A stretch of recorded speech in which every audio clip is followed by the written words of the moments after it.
일하는 목사님들이 많아지고 있습니다. 여러분도 아시겠지만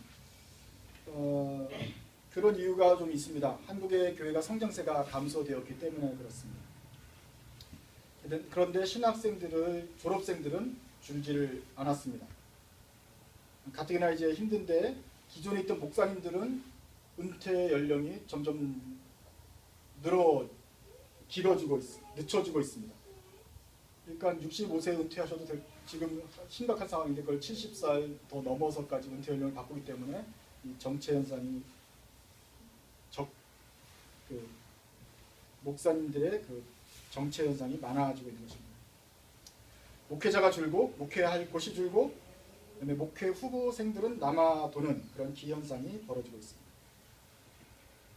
왜 제가 이걸 기현상이라 말하냐면 다른 민족에서나 다른 나라에서는 찾아볼 수 없는 현상이기 때문에 그렇습니다. 중국 교회에 훈련받은 지도자가 없어서 고민입니다. 히스패닉 사역을 하면 설교할 사람이 없어서 문제가 됩니다. 그런데 우리 한국은 설교할 사람이 남아도는 것이 고민입니다. 그래서 이 기현상이죠. 그래서 이 목사님들은 카페를 차립니다. 택시를 운전을 합니다. 택배 운송에 잡을 갖는 사람들이 적지 않습니다. 생활고에 시달리다가 이중직을 잡게 됐는데 그러다가는 이제 나중에 부업이 본업이 되고 하다 보면 이제 소명이 희미해지면서 아예 다른 직업에 머무르게 되는 숫자가 생각보다 많아지고 있습니다. 저 역시도 미국에 와가지고 교단지 편집장으로 일을 하면서 학비를 충당하면서 또 계열에 회척이 되었고 그 뒤에는 홈스테이 하면서 가디언 했고 영어 캠프를 하면서 사장님이 되어서 일을 하고 있습니다. 작년에 보니까 이 애들 우리 학생들도 졸업을 하고 이러면서 다른 일거리를 찾아야겠다 이렇게 고민을 하다가 대학에서는 이제 금속 가공 학과에 들어갔습니다. 금속공학과에 들어갔습니다. 갔는데 제가 거기서 하나님께 주신 놀라운 탤런트를 발견했는데 제게 놀라운 손재주가 있었습니다. 그래서 다른 사람도 버벅대는 그 기계 앞에서는 이렇게 하는데 막 금속이 깎아지면서 모양이 만들어지는 것을 보면서 아 내가 정말 훌륭한 노동자의 그 재능을 가지고 있구나 하는 것을 깨달았습니다. 그걸 계속 하고 싶었는데 잘 생각해 보니까 그걸 갖다가 제 직업으로 선택하기가 참 어렵다는 걸 발견했습니다. 그걸 갖다가 거기서 이제 훈련을 실습을 더 하고 취업을 하려기 위해서는 조금 더 시간이 필요했고 취업이 된다 할지라도 또 시애틀은 그런 수요가 많은 곳임에도 불구하고 취업이 됐다 할지라도 거기서 받는 급료랑 시간당 페이를 계산해 보니까 총각이라면 괜찮았겠지만 우리 가정을 가진 제 나이 또래에서는 그걸 가지고 안 되겠더라고요. 한 10년 정도 계속 거기서 일하면 쭉 이제 올라가면서 충분한 좋은 일이 되었겠지만 지금으로서는 너무 늦었다 생각이 되어서 고민을 했습니다. 그렇게 경제적으로 완전한 도움이 안 될 바에는 다른 직업을 선택하는 게 훨씬 더 지금 나은 것이죠. 그래서 고민하다가 다시 거기를 관두고 컴퓨터 프로그래밍 학과로 옮겼습니다. 그래서 제 꿈은 컴퓨터 프로그래머가 되면은 빌 게이츠 비슷한 사람이 되어가지고 집에서 일도 할 수 있게 되고 시간에 구애받지 않으면서 떼돈을 벌 수 있는 게 될 수 있지 않겠는가. 그걸 갔죠. 컴퓨터 앞에 앉아서 또 컴퓨터를 우리가 잘 했지 않습니까? 그래서 수십 년 동안 컴퓨터를 워드 프로세서를 한 것을 기반으로 컴퓨터 프로그램까지 갔는데 앉는 순간부터 졸리기 시작하고 무슨 말인지 이해가 안 되면서 아 내가 이름을 못 외우는 은사만 있는 것이 아니라 컴퓨터 하는데도 전혀 은사가 없구나 하면서 깨달았습니다. 똑같은 공대인데 야 이쪽은 정말 잘하는 것을 발견했고 이쪽은 정말 비참해질 정도로 내가 이렇게 은사가 없구나. 내가 머리가 바보구나 하는 것을 깨달으면서 컴퓨터에다 화를 내기도 하고 버벅대기도 하면서 그러면서 결국은 나쁜 성적을 거두게 되었습니다. 그러다가 이제 또 하나님께서는 또 우리 겨울캠프에 학생들을 많이 보내주셔가지고 또 그 일을 잘 했죠. 그래서 하나님께서 또 이런 길을 보내주시구나 하면서 기뻐했습니다. 기뻐하는 순간 또 잠시 하나님께서는 중학교 2학년들을 단체로 보내주셔가지고 가장 사상 최악의 시끄러운 집안이 되는 캠프가 되면서 잘 했지만 시끄러운 그래서 아직까지도 멘붕에 시달리고 있습니다. 그래서 모든 직업을 할 때마다 다른 종류의 직업병이 있는데 그것을 다 경험하고 있습니다. 이번 겨울에 그 중학교 사춘기 학생들하고 지내면서 얻은 교훈 중에 하나는 북한을 이기려면은 이 중학생 2학년들을 다 북한으로 보내야 된다. 그러면 1년 안에 북한이 붕괴할 줄로 믿는다. 라는 확신이 더 강해졌습니다. 힘든 상황도 있지만 편집일을 할 때부터 지금까지 모든 일들이 다 쉬운 건 아니죠. 각 직원마다 고유한 애로사항들이 있습니다만은 사실은 이런 상황이 그렇게 힘들지만 않습니다. 재미가 있습니다. 저는 목사나 선교사나 평신도나 자비령 하면서 텐트 메이킹 하면서 복음을 전하는 일이 저의 젊어서부터의 꿈이었습니다. 자비랑 선교사는 바울의 삶을 따르고 싶었습니다. 그리고 21세기 아마 그것이 우리 목사님들이나 선교사들의 선교 방향이 되야 된다고 저는 생각을 해왔습니다. 그렇지만 목회를 하면서 동시에 그거에 적당한 부업을 찾는 게 그렇게 쉽지는 않았습니다.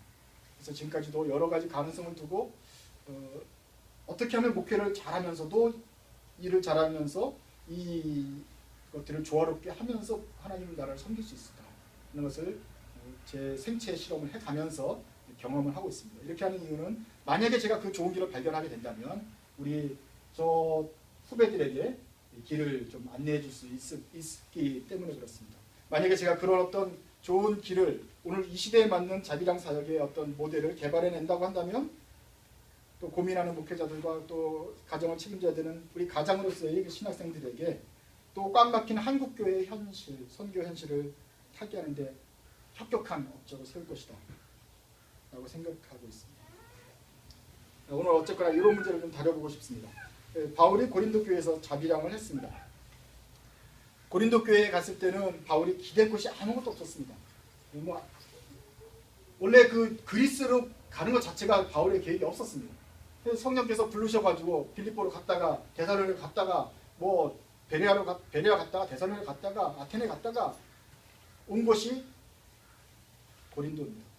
고린도는 항구 도시고 교통의 요충지입니다. 그만큼 사람들이 많이 왔고 야가 빠지고 복음에 척박했습니다.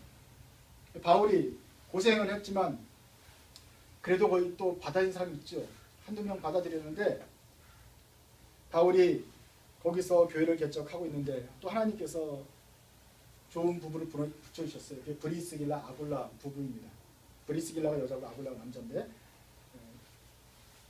영어로는 프리실라, 그다음에 아킬라스 하는 사람입니다.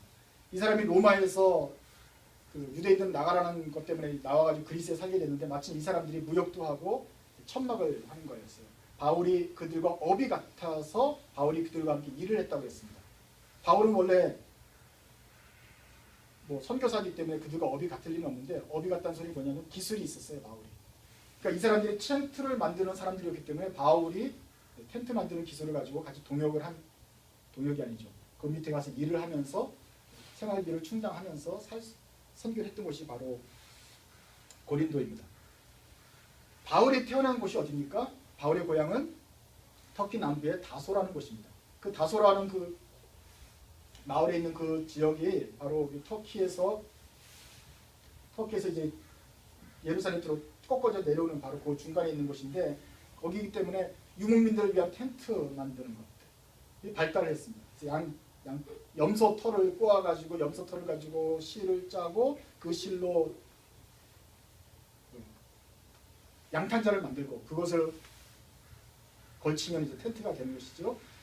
이 텐트 만드는 것을 그 동네의 주요 산업이었기 때문에 바울이 거기서 유년 시절을 보낼 때까지 오며 가며 어깨너머로 어떻게 하는지는 그가 보고 있었던 것입니다. 바울이 무슨 뭐 텐트 만드는 숭늉공이나 양털을 짜는 사람은 아니었겠지만 보면서 어떻게 하는지를 알고 있었기 때문에 마침 브리스길라 아굴라가 왔을 때 그 일을 도울 수가 있었던 것입니다.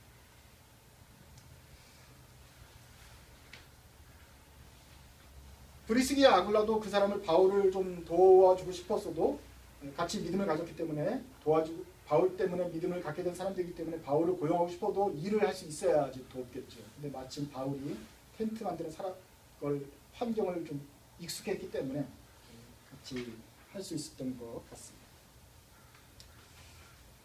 문제는 이제 그 텐트가 어떤 것이냐 하는 것에 대해서 좀 생각을 좀 해봐야 됩니다. 여러분이 보는 우리의 텐트는 아리에서 사는 그 방수천이지 않습니까? 그럼 그 당시에는 어떤 것을 텐트로 만들었겠습니까? 중동 지역의 터키와 요 로마가 장악하는 로마 시절 2000년 전의 시절에는 어떤 것이 텐트의 재질이었겠느냐? 우리가 지금까지는 지금도 지금 베두인들이 사막에서 사용하고 있는 그 검은 텐트들은 다 양털, 염소털을 가지고 꼬아서 만든 것입니다. 양털은 따뜻한 거니까 모직으로 우리가 입는 거고, 염소털은 뻣뻣하니까 그걸 가지고 꼬아서 실을 만들고 그거를 짜가지고 천을 만들어서 덮고 뭐 꼬매고 해서 텐트를 만들고 거기서 자는 것이죠. 다섯 지방에서 지금도 염소털로 만드는 것들이 그동안 유명했기 때문에 바울은 염소털로 짠 천 텐트 만드는 일을 했겠다라고 생각했던 것이 지금까지 생각이었습니다.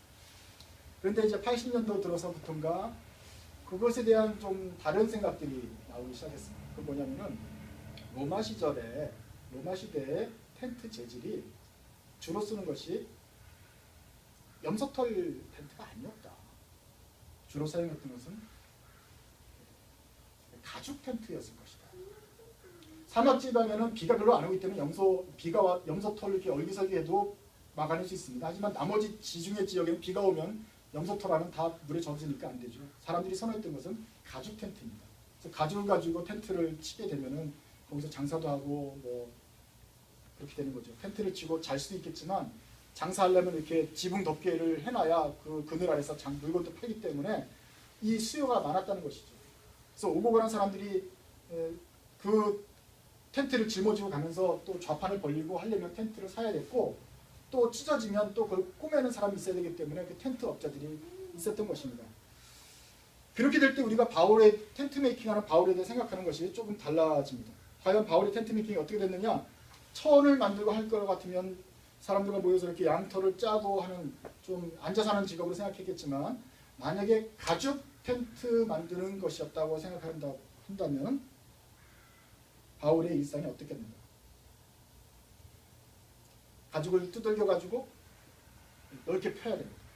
무드질을 해가지고 뭐 온갖 그 살 같은 지방 같은 걸 다 긁어내는 힘든 일이 벌쳐집니다. 그리고 가죽을 여러 사람이 모여서 계속 당겨야 됩니다. 당기고 그 무거운 것들을 짊어지고 옮겨야 됩니다. 여러 사람들이 그 가죽을 꼬매가지고 덧댄 다음에는 텐트로 만드는 일. 이것은 이 힘센 노예들이나 해야 되는 일들인 것입니다. 바울은 그때 앞치마를 두르고 또 물이 많이 튀니까 앞치마를 두르면서 가죽 일을 하고 가죽으로 텐트를 만들고 가죽이 찢어지면 그것을 또 깁는 일을 했을지 모릅니다. 노동하는 시간도 만만치 않았을 것입니다. 시간 날 때만 하는 것이 아니고 이것을 업으로 했기 때문에 가죽 그 공장에서 계속 일을 하면서 뭐 말은 할 수 있겠지만 하면서 시간을 쪼개서 전도를 했을 것입니다. 그러니까 가죽 텐트 노동자였다고 한다면 이 노동 강도가 만만치 않았을 것이다 하는 추측이 가능해집니다. 지구상의 모든 문화에서 가죽을 다루는 사람은 천한 직업으로 여겨집니다. 우리나라 한국에서도 조선시대까지도 가죽 공예하는 사람을 뭐라 그래요? 갓바치라고 합니다. 갓바치는 천민 중에 천민인 것이죠. 가죽 일을 하면 냄새도 많이 나고 오염도 많이 되고 더러운 물도 만져야 되고 가장 천민 중에 천민인 것입니다. 거의 뭐 백정하고 같은 급인 것이죠. 모든 문화가 다 그렇습니다. 그래서 가장 힘든 노예들이 아니면 정말 막일하는 노동꾼들이나 그것을 하게 되는 일인 것입니다. 유대인들도 목축도 하고 양들하고 같이 자는 사람들도 이 가죽 공예는 썩 즐기는 일이 아니었던 것입니다. 바울이 텐트를 만들었다 하는 데는 그런 어려움이 있었을 것이다 라고 추측을 하는데, 옛날까지는 염소털이었다가 요새는 이제 가죽 텐트 만드는 것이었겠다 하는 쪽으로 의견이 모아지고 있습니다.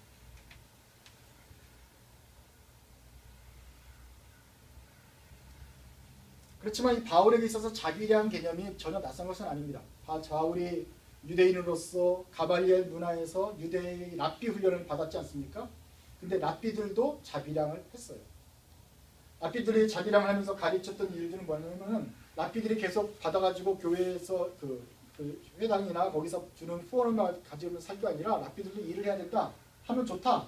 일을 하면서 온갖 잡념을 없앨 수 있기 때문이다. 일을 하면서 죄와 멀어질 수 있기 때문이다. 그래서 건강한 노동은 참 좋다라고 하는 자비량의 전통이 있었습니다. 그래서 바울도 그 랍비들의 전통하고 전혀 자랐기 때문에 이 자비량하는 것이 그렇게 익숙하지 않았다. 다만 모든 랍비가 다 자비량하는 것은 아니다.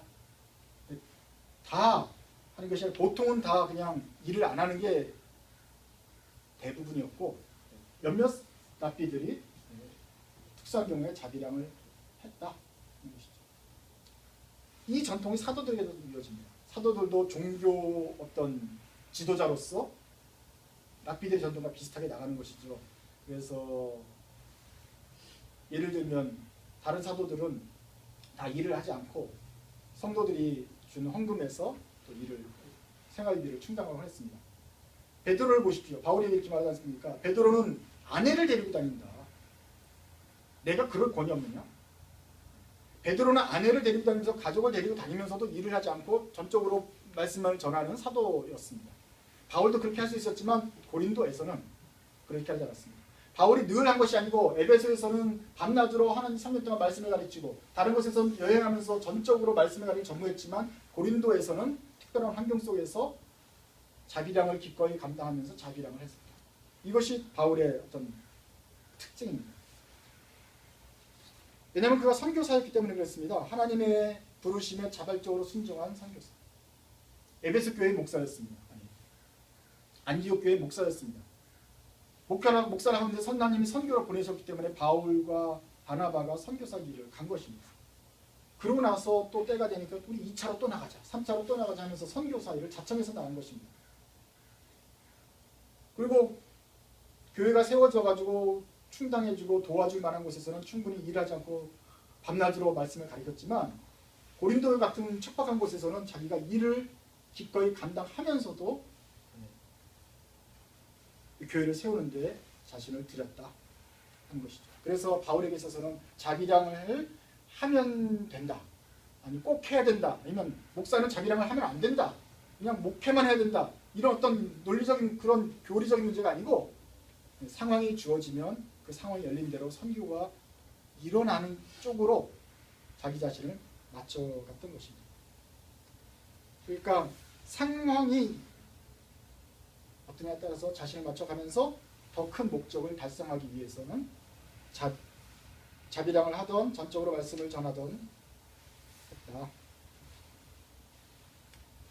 고린도서 11장에 우리가 보면서 바울이 자비량했던 상황을 좀 알 수 있습니다. 첫째로는 고린도 교회로부터는 생활비를 받지 않았다는 것입니다. 받지 못한 건지 아는 건지 고린도 교회에서 아예 그런 걸 생각도 안 했는지 모르겠지만 사실 고린도 교회는 그런 배려가 사도 바울에게 없었던 것 같습니다. 사도 바울이 그걸 주장하지 않았습니다. 7절 보십시오. 나는 여러분을 높이기 위하여 나 자신을 낮추었고 또 하나님의 복음을 값없이 여러분에게 전하였습니다. 그게 무슨 죄입니까? 이렇게 말할 정도로 사도 바울이 고린도 교회에서는 받지를 않았다. 사례비를 받지 않았습니다. 그것은 연약한 고린도 교회에 짐을 지우지 않고 혹시라도 경제적인 이유 때문에 내가 복음을 전한다는 오해를 받지 않으려고 바울이 했다고 노력했다는 심정을 나타내고 주고 있습니다. 뭐라고 말해요? 심지어는 내가 8절입니다. 여러분을 섬기게 하여 삭슨 다른 여러 교회에서 받았습니다. 나의 생활비는 다른 여러 교회에서 받고 대신에 여러분에게는 요구하지 않았다는 뜻이죠. 그것은 마치 어떤 식의 셈이 된 거냐면 다른 교회에서 빼앗아서 낸 셈이 된 것입니다.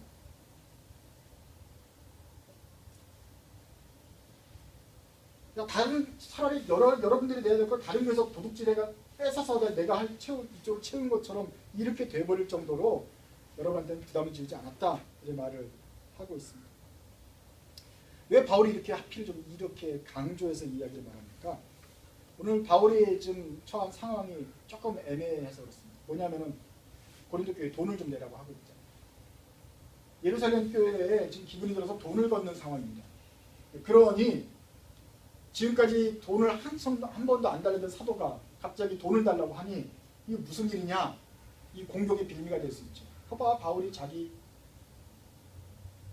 이쪽을 차리기 위해서 지금 너희들을 결국은 세우고 결국 본색을 드러내는 거야 하는 거짓 교사들의 주장이 먹혀들어갈 아주 애매한 시간 아닙니까? 그래서 바울이 말합니다. 지금까지 받은 적이 없는데 지금 내가 돈을 달라고 하는 것은 예루살렘 교회 구제하자고 그런 거야. 구제하자고. 그걸 9장에서 지금 다 말했지만 지금 다시 한번 말합니다. 지금 내가 안 받은 것은 내가 너 지금 받지 않았고 내가 다른 교회에서 받아다가 생활하지 않았느냐. 너희 누구에게도 누를 비친 적이 없다. 9절에 내가 여러분과 갇힌 동안은 내가 비참했고 빈곤했다. 그럼에도 너희들에게 누를 끼치 않았다. 이렇게까지 강조하는 것입니다. 왜냐하면 지금 이 말을 강조해야 되는 상황이 벌어졌기 때문에 그렇습니다. 다른 사람들이 자꾸 바울을 가짜로 공격을 합니다.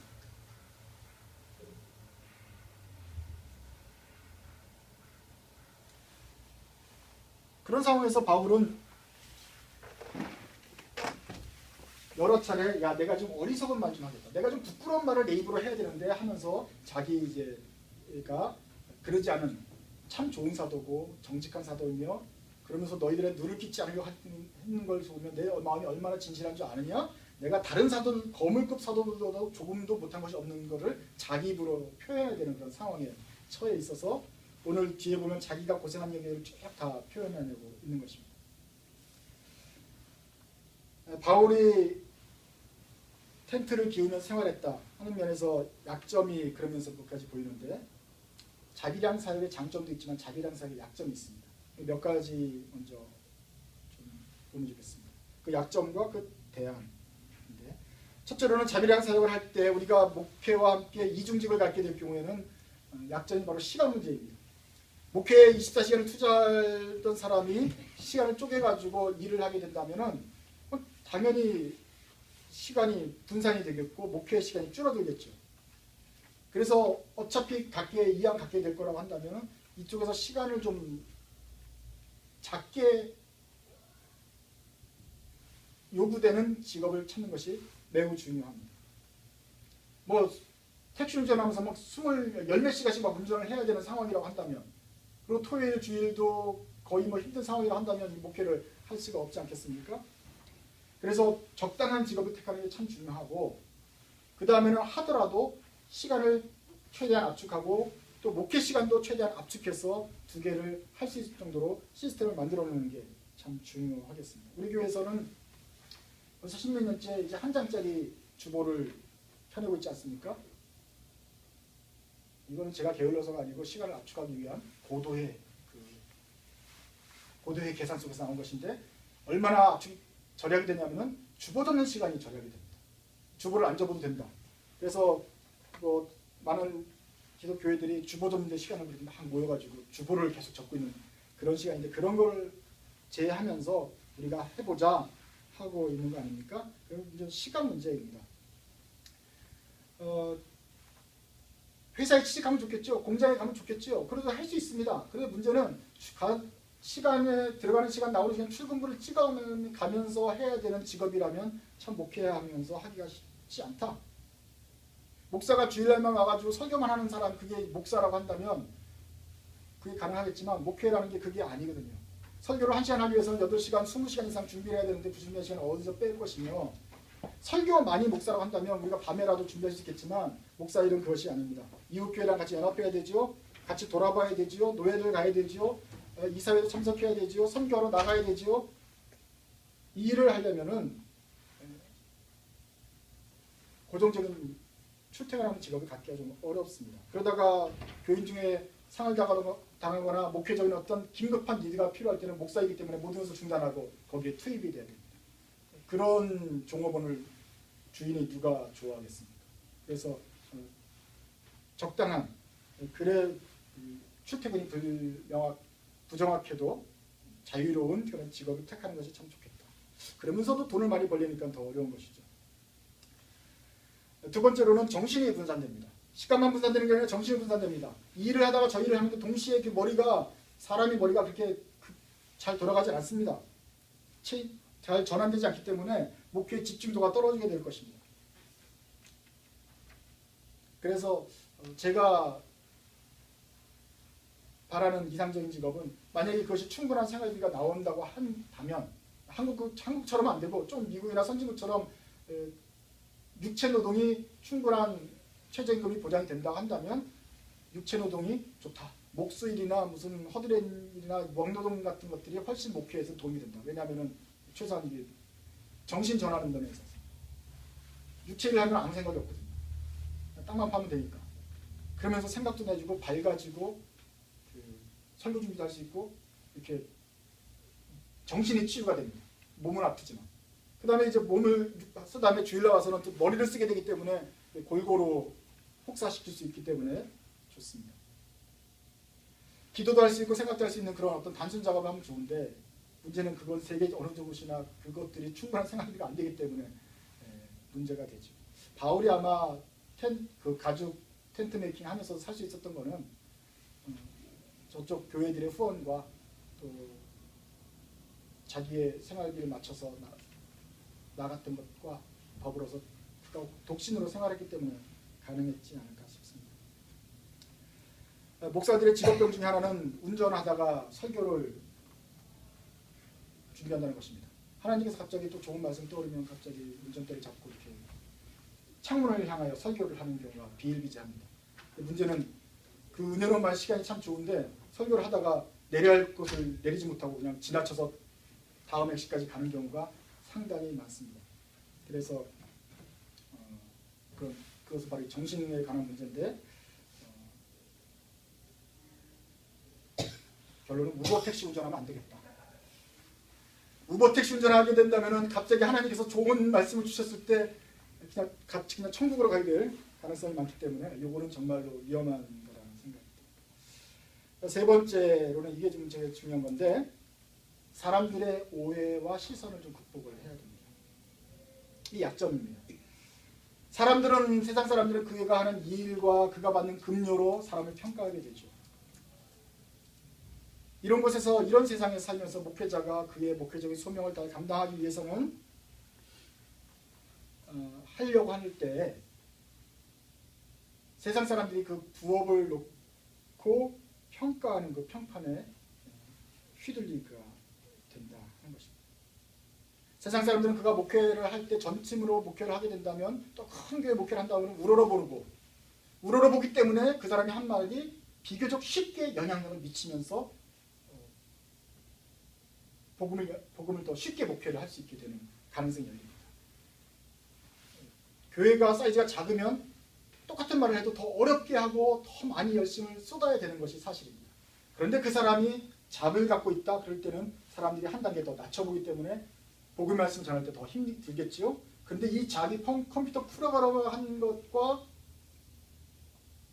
달리 우버 택시 운전자다 그 다음에 컴퓨터로 더 내려가서 지금 땅을 파고 있다 그럴 때 사람들이 내려다보기 때문에 그렇습니다. 고린도 교회가 왜 바울의 사도권을 그렇게 인정하지 않는 문제가 있을까요?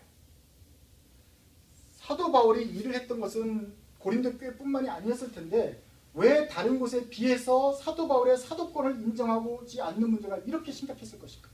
왜 사도 바울이 내가 진짜 사도거든 하면서 변명을 해야 될 이유가 있을까요? 왜 고린도 교회는 그렇게 바울이 말하고 외치고 설득을 해도 그렇게 지지리도 말을 안 들었을까요? 왜 바울의 말을 안 순종하는 것일까요? 왜 거짓 교사들이 의 말이 고린도 교회에서는 그렇게 먹혀 들어가면서 사도 바울을 의심하게 만들었을까요? 우리 목사님이 평일날에 튼튼하던데 그러면 고린도 교인들의 반응은 어땠을까요? 우리 목사님이 우리를 위해서 돈도 받지 않고 공짜로 하기 위해서 정말 자신을 희생해서 텐트를 만들면서까지 우리를 도와주시구나. 더 존경해야겠다. 이렇게 반응했을까요? 아니면 갑같이 가죽 공장에서 일한다고? 저거 진짜 사도 맞아? 이렇게 반응했을까요? 만약에 사도 바울이 어디 대학에 가서 강의를 하는 교수였고 고린도 대학에서 교수를 하다가 평일 주일날 와가지고 말씀을 전했다고 한다면 그것은 훨씬 달랐을 것입니다. 아마 고린도 후서가 필요 없을 정도로 고린도 교회가 말을 잘 들었을지 모릅니다. 그런데 가죽 공장에서 일했기 때문에 거기서 텐트를 만들었기 때문에 고린도 교회 교인들이 사도 바울을 우습게 알던 것은 아닐까요? 그렇게 해서 지금 사도 바울이 내가 어리석을 만한 것이고 나도 그렇게 마흔에서 하나 뺀 매를 5번이나 맞았고 풍령을 받았고 이렇게 구구절절히 자신을 변호하면서 나의 진실을 알아달라고 외쳐야만 했던 것은 아닐까요? 그래서 목사들이 부업을 찾을 때도 신경을 쓰는 것입니다. 가장 영광스럽고 빛나고 거저먹는 부업은 신학교 교수가 되는 것입니다. 그래서 평일에는 신학교에서 가르치고 주일날 와서 말씀을 하면은 신학교에서 돈도 벌고 여기서도 돈도 받기 때문에 아주 행복하겠죠. 그러면서도 신학교 교수님이 말하기 때문에 반응은 더 뜨거울 것입니다. 아마 아무 소리도 안 하고 그냥 아멘 할 것입니다. 그 다음에는 책을 쓰는 고 강사가 되는 것입니다. 그 다음에는 학원 선생님일 것입니다. 왜냐하면 이 세 개는 다 모두 다 호칭이 선생님이기 때문에 그렇습니다. 일단은 기본적으로 주일날에도 목사님이고 평일날에도 선생님이기 때문에 다 일단은 선생님이니까 존경을 받겠지요. 그러니까 좋겠지요. 그리고 본인도 스스로도 일단은 들은 게 선생님이니까 자존감의 문제는 별로 없겠지요. 이 문제는 그러지 않은 경우에 직업을 택했을 경우에 문제가 생깁니다. 목회자 자신의 감정의 문제, 그 교회에 속한 성도들 여러분들의 감정의 문제, 우리 목사님이 신학교 교수에 하는 것과 우리 목사님이 가죽공장에서 일하는 거하고는 여러분들도 문제가 생깁니다. 감정의 문제가 생깁니다. 또 여러분과 목사와의 관계도 문제가 생긴다는 것이죠. 가죽공장에서 말하는 사람이 지금 설교하는 걸 내가 들어야 되나 이렇게 된다는 것이죠.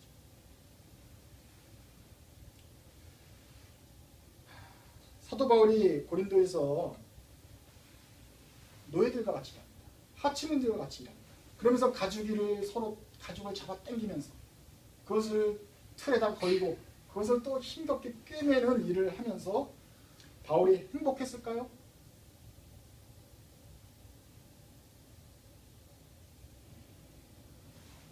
행복했을까요? 저는 불행하지는 않았다고 봅니다. 왜냐하면 그 바울이 자기가 택한 일이기 때문에. 바울이 능이 없습니까? 지식이 없습니까? 가말리엘 문화이고 게다가 똑똑히 교육받은 사람이고 유대인 중에서는 아주 입지가 든든한 사람입니다. 그런데도 유대인들도 부러워하는 로마 시민권까지 가진 사람입니다. 이러니 세상에 어디 가도 부끄러울 것이 없는 최고 엘리트입니다. 그렇기 때문에 자신이 그런 사람이 직접 선택한 길이기 때문에 자신이 그렇게 불행하지 않았을 것입니다. 그리고 옆에 있는 노예들한테 복음을 전할 수 있는 기회도 되기 때문에 차라리 그걸 즐겼을지도 모르겠습니다. 야, 저 베드로는 그렇게 일하는 되는데 나는 왜 이렇게 일하나 하면서 비통해하지도 않았을 것입니다. 내가 고린도 교회에서 짐을 지지 않기 위해서 내가 열심히 일하는 것이다. 또 내가 평상시에 말한 대로 누구든지 게으르지 마라. 일하지 않는다면 먹지도 마라. 누구든지 열심히 일해야 된다라고 말했기 때문에 그걸 내가 실천하는 것이다 라고 생각하면서 본인이 그렇게 감수했을지도 모르겠습니다.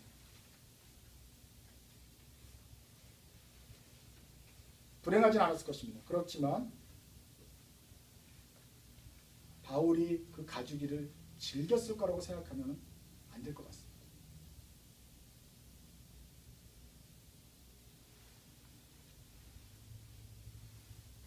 바울이 이렇게 말합니다. 너희를 위해서 내 자신을 낮췄다. 내가 너희들을 위해서 무료로 복음을 전했다. 내가 다른 곳에서 펀드를 끌어와서 내가 살지언정 너희들한테는 부담을 안 지었다 이렇게 말을 했지 않습니까? 그러면서 우리는 바울의 마음이 읽혀집니다. 지금까지는 내색을 바울이 안 했습니다. 그런데 바울 스스로가 알고 있었던 것 같아요. 자기가 지금 다른 곳에서 가르친 것이 아니라 천막을 가르치고 지금 가죽을 가지고 천막 노예들과 같이 일한다는 것이 사회적으로도 비참한 지경에 처하는 것이라는 것을 그가 알고 있었던 것 같아요. 그래서 자신을 낮췄다고 좀 표현하지 않습니까? 한마디로 일 중에서도 너리잡을 하고 있는 것입니다. 무식한 사람들, 막노동꾼들과 함께 일하면서 험한 작업 환경에서 일을 했습니다. 외모를 보면 바울도 지금 먼지를 뒤집어 쓰고 있습니다. 그렇기 때문에 이 사람이 바울이 고상하게 보일 리가 없고 세상 사람들은 그것을 직업을 놓고 보면서 바울을 낮게 볼 것이며 바울 스스로도 이것이 지금 최선의 환경은 아니라고 알고 있습니다. 그 작업 환경에서 바울은 사람들에게 김씨로 불러줬을 것입니다. 게다가 고린도 교인들조차도 바울을 오해해서 바울이 능력이 없어서 그렇게 하는 것보다 생각했을 것입니다. 어쩌면 바울은 더 섭섭했을지도 모르겠습니다. 고린도 교회 중에 하나가 지나가는 말투로 농담 삼아서 목사님, 사도 바울 당신이 천막 짓는 거 보니까 진짜 멋있게 잘 만듭니다. 사도 바울 목사님은 설교보다 진짜 천막을 더 잘 깃는 것 같아요. 지나가면서 농담 한마디 했을 때 바울은 어쩌면 그게 크고 큰 상처가 됐을지도 모르겠습니다. 그 상처가 있는 것 같아요. 오늘 11장 보니까 그동안 못했던 말이 섭섭한 것들이 쭉 묻어납니다. 내가 여러분과 같이 누가 빈곤했지만 누구에게도 누를 끼치지 않았습니다. 여러분들에게 짐을 지지 않으려고 애썼고 앞으로도 그럴 것입니다. 이러면서 내가 부끄럽지만 어리석게 들리겠지만 내 얘기를 쭉 하겠다면서 작심한 듯이 쭉 얘기를 하지 않습니까? 바울이 그 갓바치 일을 하면서 자기 직업 자랑스럽게 여겼다고 생각해서는 안 될 것입니다. 모든 직업에 귀천이 없습니다. 그렇지만 힘든 일이 있잖아요. 힘든 일이 있고 될 수 있으면 쉽고 좀 돈을 많이 버는 일을 하고 싶은 것이죠. 텐트 일은 그러지 않았던 것 같습니다.